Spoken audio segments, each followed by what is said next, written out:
हूँ इस मंदिर की। तो यहाँ की एक लोकल किंग हुआ करते थे, पहाड़गढ़ के राजा। तो पहाड़गढ़ के राजा बंगाल में सीखने के लिए गए थे तंत्र मंत्र। जब वो सीखने के लिए जब गए तो वो यहाँ पर सीख के जब आए तो उन्होंने पूरा अपनी वाइफ को बताया कि मैं पूरी 64 कलाएँ सीख के आ गया, मैंने उसकी सिद्धि भी 64 योगी मंदिर में कर ली है। तो उन्होंने कहा सिद्धि उन्होंने आपने कर ली तो हमको भी सिखाओ। तो उनको भी 63 कलाएँ वो सिखा चुके थे। अच्छा। और 64 जो कला थी उसमें उनको सिखाना था रूप चेंज करना। अच्छा। तो उन्होंने कहा मैं शेर का रूप रखता हूँ और पानी रख रहा हूँ, और पानी जैसा ही मेरे को अपना रूप आदमी बनाना है राजा का, तो मेरे को पानी डाल देना आप, अच्छा। जल तो हो जाएगा। मैं ठीक है। तो उसके बाद जैसा ही उन्होंने जल डाला है, वो शेर का रूप रखा, जैसे ही पानी फैल जाता है। यहाँ पे एक पुराने, यहाँ से लगभग 150 किलोमीटर दूर एक जगह है जिसको नरवर बोलते हैं, नरवर फोर्ट है। अच्छा। और नरवर का जिक्र है वो सतयुग में तक मिलते राजा नल के रूप में भी, तो वो भी तंत्र मंत्र के लिए जाना जाता था। अच्छा। तो जो शेर है वो वहाँ चला जाता है, क्योंकि वो राजा से वो सब उनकी प्रार्थना थी कि नरवर का जो राजा है वो मेरे को द्वारा राजा बना देगा। उसको वहाँ लोग पकड़ लेते हैं और अपने कोर्ट में रख लेते हैं। फिर जो शेर जो बन गया था उसकी जो रानी थी पहाड़गढ़ की, वो नटनी का डांसर का, रॉयल डांसर का रूप रख के जाती है, वो कच्चे धागे पर डांस करती है। अच्छा। कच्चे धागे पर जब वो डांस करती है सर, तो उसने राजा नल से बोला था कि जो मैं चाहूँगी वो आपको देना पड़ेगा।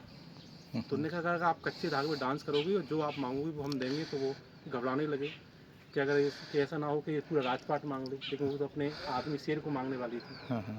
जैसे ही उसके जितने अस्त्र शस्त्र थे सबको बांध दिया, और राजा नल की जो धर्म पत्नी थी उनने उसको कच्चे धागे को, जो सूज का काम होता है वो बनता नहीं है तंत्र विद्या में, उसको किसी तो वो उससे काट दिया गया। तो उसमें वो उसकी डेथ हो जाती है। जब डेथ हो जाती है तो वो सिर आता है और वो पत्थर पे, जिससे जब डेथ हुई थी उस पत्थर पे सिर देके वहीं ख़त्म हो जाता है। तो बाद में इस सर्कल में एक लोड़ी माता के रूप में पूजी भी जाती है, आपको पता है नरवर में पूरा।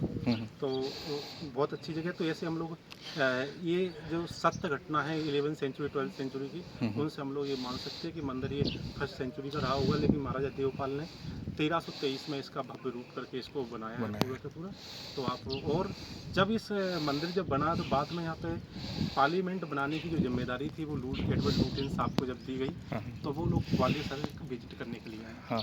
तो ग्वालियर जब विजिट करने के लिए आए तो वो इस सर्किट में जब घूमने के लिए जब आए, तो उनको जब यहाँ देख के उनको एग्जैक्ट अंदाज़ा लग गया कि जो पार्लियामेंट होगा वो मैं इसी डिज़ाइन का बनाऊंगा। तो उसका जो अंदर का जो पार्ट है उसको पार्लियामेंट में बाहर कर दिया है, और सेम इसी का डिज़ाइन से पार्लियामेंट बनाया गया है।